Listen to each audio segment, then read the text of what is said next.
Ndiyanibulisa nonke emakhaya ngalemva kwemini ngelikaYesu igama, amen. Amen. Lo uthethayo nguSister Xolisi Walungile. Ndihamba nosister wam apha ecangkwam uzawuzazisa ke ngokwakhe. Okay, ndiyanibulisa nami. Ngelihle igama leNkosi yethu uYesu Kristu, amen. Igama nami ndingulungisa Moyo. Xa sawuqala ke isifundo sethu ndingathi sithobe iintloko zethu sithandaze. Bawuthandekayo sekhaya sezulwini, sibulela ugcino nokulondolozo sesandla sakho ngale mina namhlanje. Xa sawuqala isifundo sethu sanamhlanje sicela ubukhona bakho phakathi kwethu, sicela umoya wakho ingcwele usicazululele indawo ezingathi zinobunzima sikwazi uzicacisa kwesi sifundo ukuze sivakale ngendlela efanelekileyo nangendlela othanda ngayo. Ngalo mazwi ndiyathandaza ngoYesu, amen. Amen. Isifundo sethu sanamhlanje sithetha sisifundo sesithandathu, sithi uAmos ukubizelwa ukulungiselela. Imemory verse yethu ifumaneka kuAmos Amos 4 verse 12. Ifundeka ngolu hlobo. Prepare to meet thy God, O Israel. Amen. Amen. Xa singena ke kuSunday wethu sawukhangela uba sifumene ntoni phaa kuSunday. Phaa kuSunday sifumene ukuba bekukho izixeko ezininzi and abantu belilizwe be-corrupt bembekele kude uThixo. uThixo ke xa singamtyeshela imithetho yakhe, singammameli, singamthobeli, unesilumkiso uba simthobeli, uba siyenza imiyalelo nemithetho yakhe, silindwe sisikhuni somlilo. Njengabantu belaa xesha nabo wabathembisa uba abamameli, abamthobeli, nabo bayawulindwa seso sikhuni somlilo, bayotshiswa. Ngaba kanti wena ke sister wam ufumene ntoni kwesi sigaba sikuso? Okay, ndiyabulela ke my sister, especially njengokubana sijonga kwisihloko sika Amos kuthiwa uyabizwa, ubizelwa ukulungiselela. Ndithanda le ndawo yokubana ufika uAmos yena efika kwixesha apho uIsrayeli ekrexe kakhulu. Kuthiwa xa kuthethwa ubana ube kwixesha elokulawula phaa kuverse 1 kaAmos verse 1 ebekulawula uJeroboam wesibini, bekukhona ke leza golden calves ezimbini bezibekiwe bebezinqula, bekrexile kubawo, kwaye ne-luxurious, extravagance, konke nje ne-lasciviousness, izono nje ezimanyumnyezi bezilapha phakathi kukaIsrayeli. Ngoku ubizelwa loo nto ke ngoku yile nto ivesi yethu ke ngoku le u4 verse 12 othini ke ngoku othi thini silungiselele ukuthi ukuyihlangabeza inkosi. Yes, uyabavusa, uvuselwe loo nto ke ngoku njengomprofeti, ezuba sisitsho ne-quotation le quote yapha ku-Selected Messages volume 2, okokubana umsebenzi wethu ke ngoku ngokuba sivakalise ntoni ukubuya kukaYesu Kristu okwesibini, abantu bazilungiselele ukubuya kukaYesu, nathi as well sizilungiselele, because sawuyenza imistake sixelela abanye abantu thina sibe sitheni sintyumpa esonweni. Amen. Isifundo sethu esilandelayo sawufunda kuMonday, isihloko saso sithi isityhilelo sithwala isiqhamo. Siyakhumbula ke xa kuthethwa ngezityhilelo, iimfihlelo zikaThixo ezininzi uzizise ebantwaneni bakhe kuba esithanda.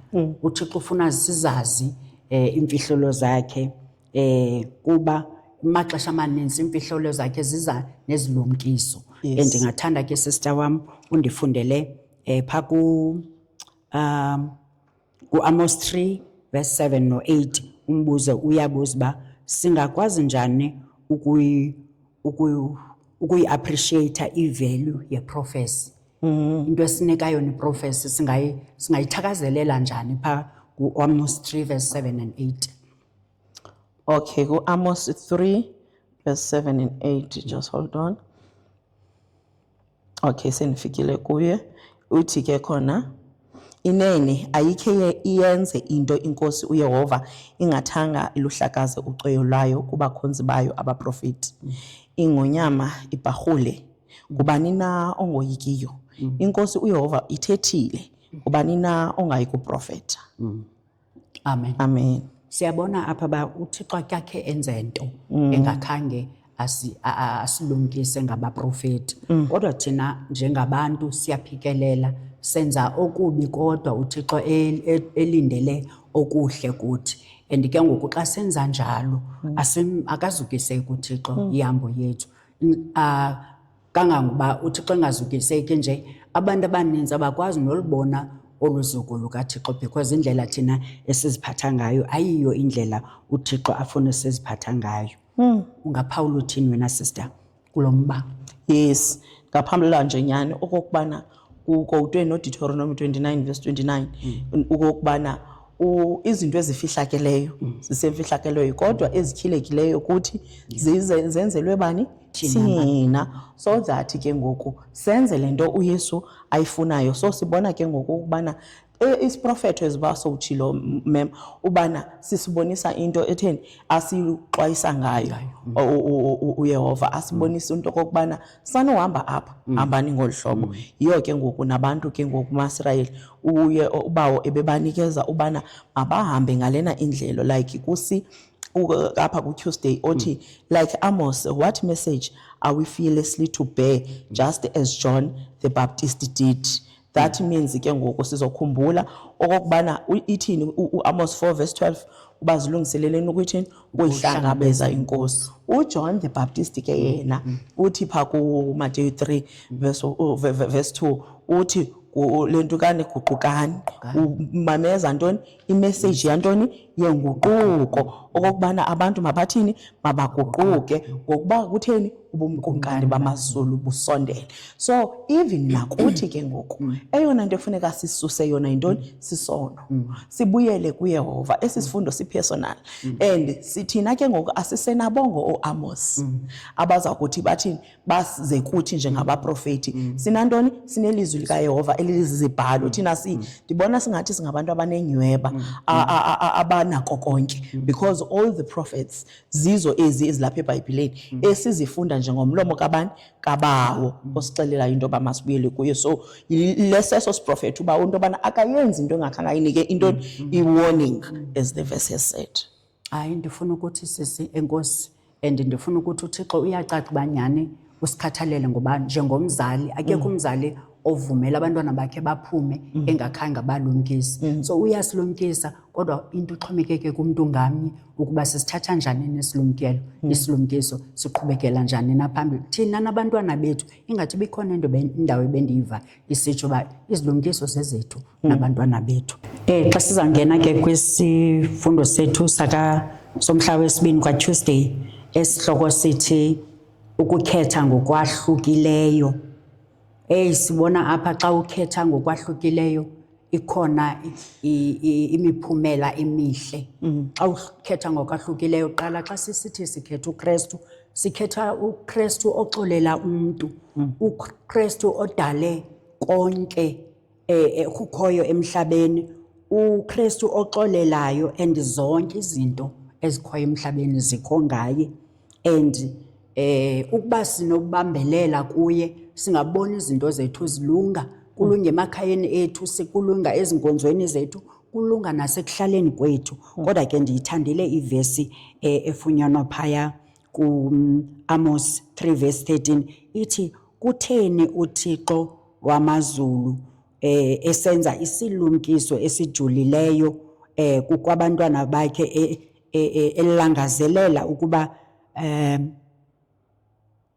elangazelela ukuba abanike okona kuyinqobo okanye okona kulungileyo okanye efuna usenzela izinto ezintle kwaye uThixo nolangazelelo loba funeke senzele izinto ezintle. Ndicela usifundele ke sisipha kuAmos 3:13. Okay. Yona ithi rather it's Amos 4. Yes dear. Ithi Amos 4:13 yona ethi ngokuba yabona uloyila intaba ulodala umoya uloxolela umuntu into okuyiyo ukuthelekelela kwakhe ulowenza mnyama isifingo ulonyathela phezu kwemimango yehlabathi uYehova uThixo wemikhosi igama lakhe. Amen. ungaphawula uthini ke sister? Yes, kule ndawo njengoba sowutshilo okokubana isihloko sakhona sisibonisa ubana he is a unique God. Ubawo otheni yona owahlukileyo. Even though uSirayeli esenza okurongo, uready ukumxolela. Indithatha indise ku-Isaya 1:18 xa esithi khanize sike sibonisane ayini ungathi woniye uThixo aphinde kufuneke kwakukwanguye okwacengana nawe uba yiza kaloku sizothetha ityala lakho. Asinakuzithoba thina ndiyibone ke ngoku le ebiyenziwa apha kweli xesha lamaSirayeli uAmos still kukwangubawo okhupha abantu uAmos ubana makazothini makazobuyisa abantu ezindleleni abaxelela into kubana lungisani ngokuba kurongo okunikwenzayo. Oh, he is so merciful as ba so outlineile uyitshilo into kokubana ngubawo nenceba oloxolela izono zethu. Ndithanda nale ndawo apha ithi xa ibuza ubana uB wakhona njengoba sibesenza uA uthi uAmos ke shared this truth ezinyaniso wazithini wazixele ebantwini. Umbuzo ke ngoku uyabuza ubana njengoba seke zixelile ke ngoku ebantwini abantu bona baye bazamkela njani. Masifunde ke ngoku ivesi Amos 5:10. Amen. They hate him that rebuketh in the gate and they abhor him that speaketh uprightly. Uthi abatheni hayi bamcaphukela othetha ntoni inyaniso. Ngabantu ke abo esisithi whereas uAmos ubekwe ngubani ubawo. Same applies with us. Ukya kwabakho umuntu umshumayeli enkonzweni oshumayela inyaniso. What do we do? Sithi utsho sithi bese simthini simcaphukele. Ngoku ilizwi likabawo libe liclear licacile but thina ngoba singafuni ukuhlukana nezono zethu. Atsho Isaiah 59:2 uba zizono zenu ezibusithelisayo ubuso bukabawo. So we are being called, siyabizwa okokubana sibuyele kubani uYehova. Andazi noba ndingene kusino ba uzawungena. Ndifuna ungena kancinci. Okay. Pha kulwesibini. Into endiyithandayo pha kulwesibini ewe apha kwakuthethwa noSirayeli kuthethwa nangoAmos kodwa namhlanje lonke lento iza kuthi thina nabantwana bethu amakhaya ethu amabandla ethu kwii-communities zethu kuthethwa nathi namhlanje. Ndiyayithanda ke nale ndaba uyithethayo ba thina sawuba ngathi kuza ezi zilumkiso kuthi ezi zilumkiso ingathi thina sizifunela abanye ngoba senza lento ikuthiwa yenziwa kuAmos bamcaphukela xeza nezilumkiso ebakhwebula kwizinto zabo ezirongo abazenzayo. Nathi asifuna uxelelwa iziphoso zethu, sifuna uhamba ngokolhlobo senza ngalo, ngokolhlobo siqhuba ngalo, lokumtyeshela uThixo ungamameli imithetho yakhe. So xa sixelelwa into elungileyo siyaqomba abanye baphele besimka belahleka ngiba kabafuna ulumkiso. Thank you so much, my sister. Then kube khona umbuzo ke ngoku othi what reproofs regarding his lifestyle are to be a wake-up call. So kuqalwe ngoAmos 6:1. Emandimfunde uthi woe to them that are at ease in Zion and trust in the mountain of Samaria, which are named the chief of the nations, to whom the house of Israel came. Iqala iya ngesilumkiso phofu ayisikhuzo esithi wo esithi yeah kwabo bathini abathembela kwintaba zaseSamaria. Ndikhumbuza ke ngoku xa iza kuthi ubana uthi wo kuthi thina sizawuthemba umuntu utsho kuNdumiso 1:18:9 okokubana akulunganga ukukholosa ngomuntu, kufuneka ukholose ngoYehova ungakholosi ngamanene. Umuntu akufanelanga sithembe umuntu. Indoda ethembele ngomuntu ayifuneki, akufunekanga sikutruste umuntu at all. Ufuneka yonke into siyithini siyibeke kuYehova. Then iphinde kuAmos 6:3-7 kubalwa ububi ke ngoku njengoba kusitsho i-lifestyles ezi ababezenza ababephila ngazo okokubana bezingamanyumnyezi kunene. Ndifunde yapha i-quotation eku-Testimonies for the Church volume 4 page 76. Ithi God calls for those who are at ease in Zion to be up and doing. Ubawo ufuna into okubana sithi sivuke Phakamiseni. ngobana sihleli nje ngizathini sonwabile ebitshilo kuMosi xa sibe sihlahla intshayelelo yeSabatha neSunday okubana bebenento yonke like bezizityebi luxurious life, extravagant life, that is their lifestyle, and yet with a corruption. Uyayibona lonto ngoku ubawo uthi masisuke kwezo zinto siphakame sisebenze ithi will they not listen to the master's voice? He wants prayerful, faithful workers who will sow beside all waters. Uthi noba ufuna abantu abatheni abathandazayo nabathembekileyo ngobana singathandaza nje sibe singathembekanga kubawo ngoba uthi asingabo bonke abathini abathi Nkosi Nkosi abaza kubudla ubukumkani bamazulu. So yonke lento inento kwenza nokuzihlola. God is calling us, uyasibiza ubawo seke sipreparishele for thina ubana siphume kwezi zinto ezimbi umuntu ke inkosi uzazi esingene kuzo sibuyele kuYehova ngoba ixesha litheni kanene phelile. inkosi siswa. Xa ndifuna ukongeza ke kule ndawo sister ugqiba uthetha ngayo kubububi babukhona namanyumnyeza awayesenzeka kodwa uThixo ehleli esigadile esilondoloza esibuyisa isicengela kuye. Ndithande nendawo ithethileyo ethi usiyalumkiswa bamasiye kuthembela ebantwini masithembele kuYehova and siyenze lonto leyo ngokuqinisekileyo ngoba thina siyethanda ubeka umuntu endaweni kaThixo. Masisusa abantu ezindaweni zikaThixo uThixo ahlale nguThixo ebomini bethu. Siyazi ba ezinto esizenzayo sizenza for thina nabantwana bethu, for thina kuba sisinde thina nabantwana bethu nezizalwana zethu neecommunity zethu. So sibuyele kuYehova. Ikhona indawo ethe guqukani quqelani kuYehova nihleze niphile. Basiquqela kuYehova sawuphila thina neentsapho zethu neenkonzo zethu. Kodwa ukuba asikufuni okulungile ukwenza okulungileyo kuzawuba kubi ke kuthi. Funeka sihlale maxa onke sizama ukwenza okulungileyo. Yes. Xa sizawugqitha ke siye kuWednesday kwisihloko esithi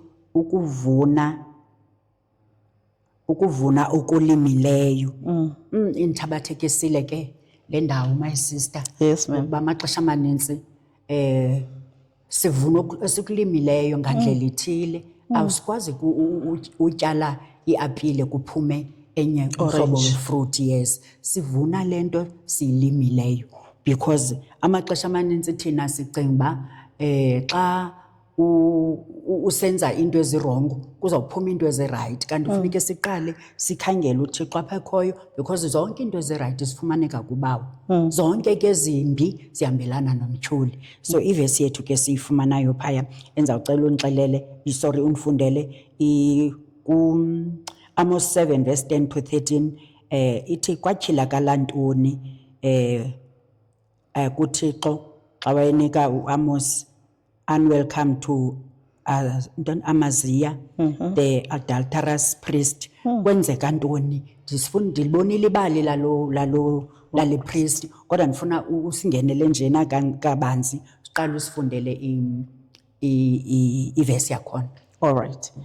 Amos 7 verse 10 to 13 uthi uAmaziah umbingileli waseBheteli wathumela uYerobhoam ukumkani wakwaSirayeli esithi ukucebile uAmos esazulwini sendlu kaSirayeli ilizwe alinako wanyamezela onke amazwi akhe ngokuba uAmos utsho ukuthi uyakufa likrele likaRehobhoam amaSirayeli ayakuthinjwa afudiswe emke elizweni lawo. Wathi uAmaziah kuAmos mboni hamba urhole uye ezweni lakwaYuda udle khona isonka sakho uprofete khona kodwa uze ungabi saphinda uprofete eBheteli kuba yingcwele yokumkani khona indlu yakomkhulu leyo. Amen. Amen. Apha sibonile amasikizi ayisenzeka ngele xesha likapriest lo uAmaziah. Into ezininzi ezazisenzeka kuthiwa ke kwade kwafikelela kwisigqibo sokuba hayi wenze kakhulu ngoku kwaphela kufumaniseka kufikelelwa kwisigqibo soba izikreko zakhe azenzileyo hayi zigqithisile and kwaphuma isigunyaziso esithi makabulawe. And ke ngoku nakuthi that is why isihloko sethu sithi sivuna esikulimileyo. Yeah. Ukuba ubulala ngeqele uyawufa Uyawufa ngeqele. So apha siyalunyukiswa kwakhona uba masingenzi izinto ezimbi zesijonge ekugqibeleni basawufumana into ezirayithi. Ibali Amaziya lisifundisa loo nto. Ufumene ntoni wena, my sister? Alright ke siyabulela ke mem. Nento kokubana pha kubhi kuyabuzwa apha uba njengoba ke ngokusele uphendula njani kuthiwa how did Amos boldly respond to Amaziah's hostile remarks and how were the prophet's words later fulfilled. Uphendula ngokuzixela nje nemvelaphi ukubana uyabona mna Amos nditheni andinguye nompriest andinguye nomprofeti I'm just a headman ndingumalusi nje wenkomo endibizwe kubawo bendicholachola nefig phaa kwisycamore tree ngoku ndibizwe ngubani ngubawo okokubana ndixelele isizwe okokubana niyakuthini niyakususwa kweli lizwe nyhani yenzekile loo nto bathe bathunjwa kaloku eziba kukotwa no-First Chronicles chapter 5 verse 25 to 26. Yiyo ke ngoku lena into esibonisa into kokubana zonke izinto ezixelwa ngubawo ziyenzeka. And iphinde futhi isifundo sisifundayo kule ndawo ka-Amos nale background yakhe ukokubana yazi ubawo akamkhethe wabuso bantu. Ubawo usithanda sonke iqinisa thina njengokuba nathi ke ngoku we are being called like u-Amos okokubana it's not about ukufunda whether ufundile it is good and it is right. Uba awufundanga it is good it is right. Ubawo equipped wonke umuntu and qualifies the unqualified for umsebenzi wakhe. Uba uyabona ubana kufuneke usebenzile ngolu hlobo uyasebenza entsimini kabawo ngohlobo aza kunikwa ngalo njengobani ke njengo-Amos ngoba u-Amos wayengasuki ebukhosini engasuki kwindlu yobupristi engumntu nje kodwa wambizela for ntoni for umsebenzi omkhulu kangako ubana makabuyise uSirayeli. Yikho ngoku nathi sibizela umsebenzi omkhulu lo msebenzi singawuthatha kancinci okokubana sixelele abantu ngoYesu othini obuyayo ngokubana sekufutshane ngaphambili ixesha liphelile. Amen.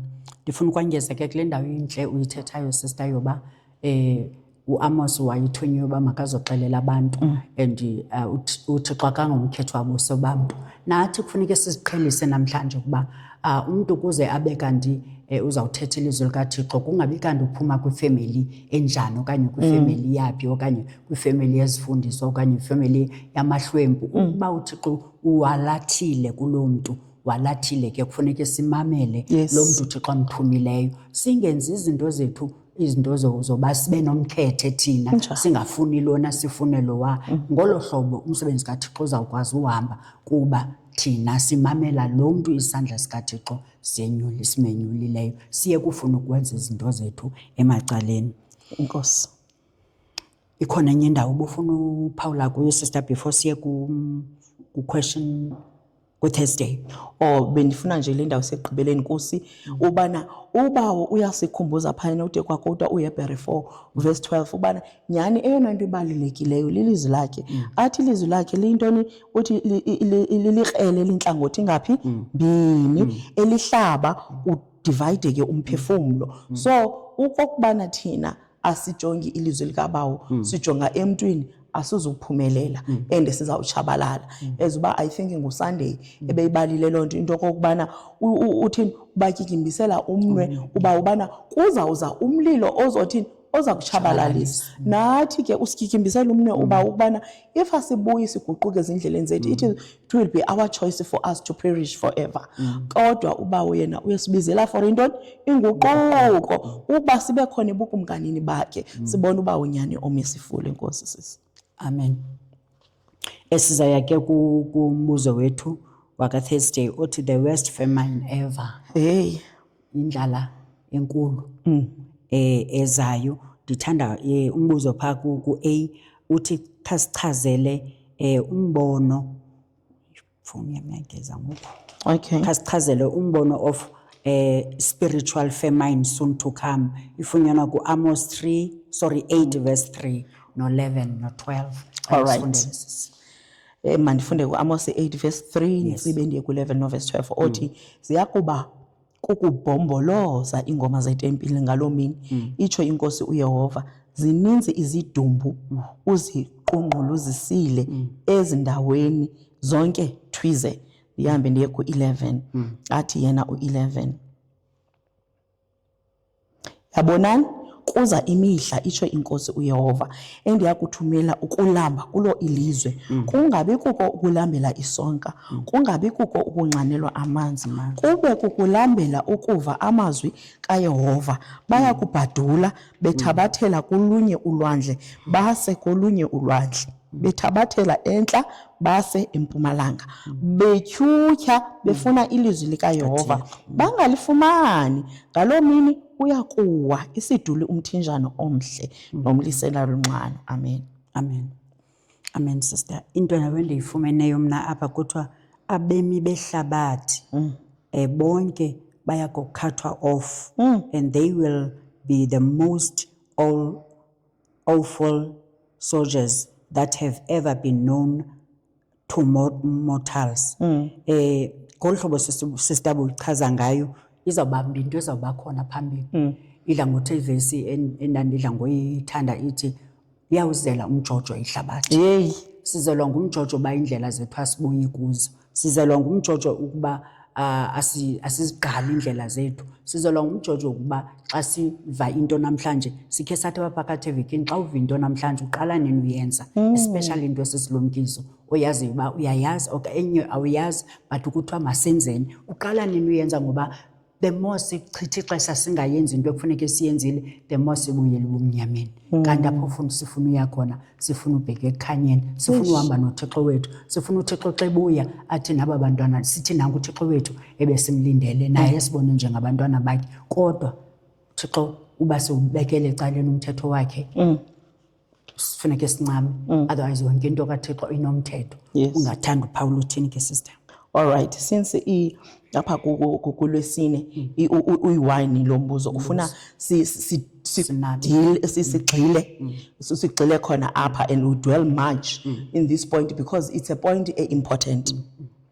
Ndifuna uba sithi walk through we current time esikuyo because it include ixesha esikulo singacinga bana it is far distant kanti iyeza seyifikile lendlala ekuthethwa ngayo. Number 1 kwixesha lika Amos kwakuthiwa abantu babetheni babehlutha ungekhondo leli xesha esikulo ngokubana even though sisezindlaleni kodwa asilali singadlanga umuntu udla inqoba zakhe if I can put it that way and then indaba yelizwi whether siyakhonza or asikhonzi asiyinakanga then ke ngoku sele inceba izawuthini izawuvalwa and yet ixesha izawuvalwa after sekudlule ntoni imark of the beast emva kuba kube imark of the beast uzawuvalwa inceba kube khona ke ngoku ixesha lantoni lezibetho ezisexhenxe that is 7 last plagues zizo ezi ke equotation equotiweyo apha ehamba noAmos 8 verse 3